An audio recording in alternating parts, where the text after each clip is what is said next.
코로나 전염병 상황이 어떻게 전개될지 예상하기 너무 어려운 지금 그저 우려 섞인 이야기만 더해갑니다. 그뿐 아니라 부동산 가격 폭등으로 여전히 내 집 마련이 어려울 거란 우려 섞인 전망은 최고치를 찍고 있습니다. 그럼에도 그 무엇보다 기독교인들의 감소 추세에 대하여 심각한 우려를 갖고 있는 분들이 많음을 부정할 수가 없습니다.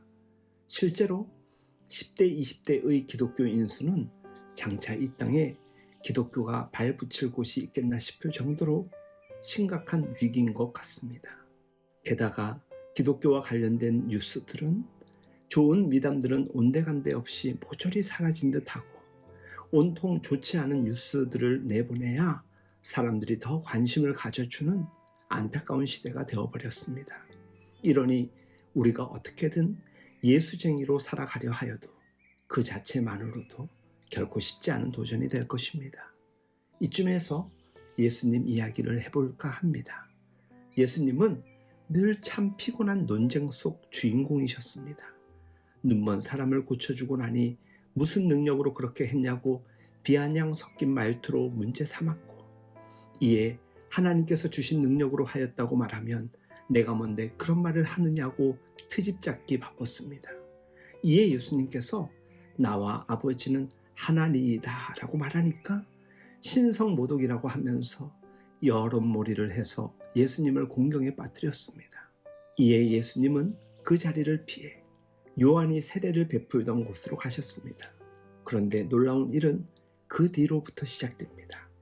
분명 예수님에 대한 나쁜 여론이 형성되었고 더 이상 그 어떤 사역조차도 감당하기 어려운 상황이었음에도 불구하고 놀랍게도 많은 사람들이 예수님을 찾아와 그곳에서 예수님을 믿기 시작합니다.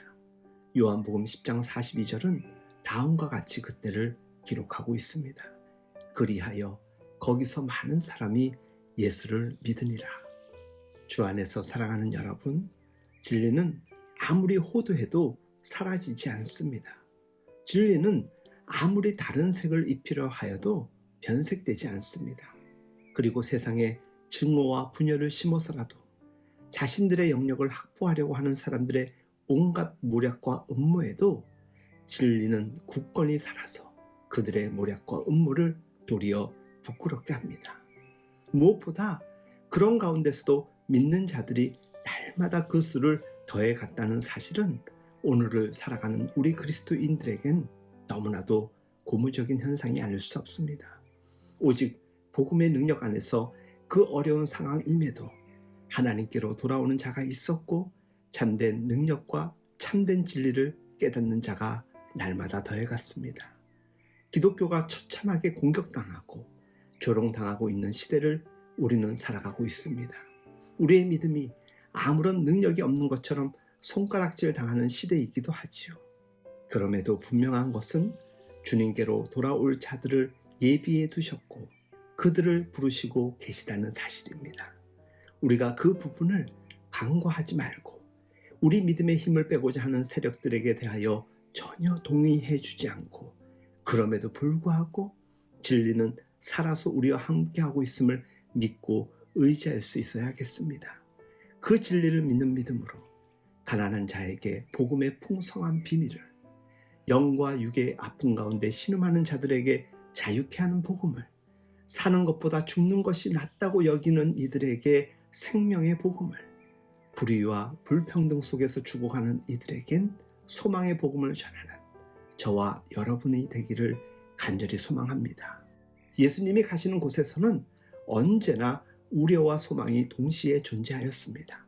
그러나 그 끝은 언제나 소망으로 이어졌음을 잊지 말고 우리의 삶의 자리에서 복음 사명 잘 감당할 수 있길 예수님의 이름으로 축복하며 응원합니다.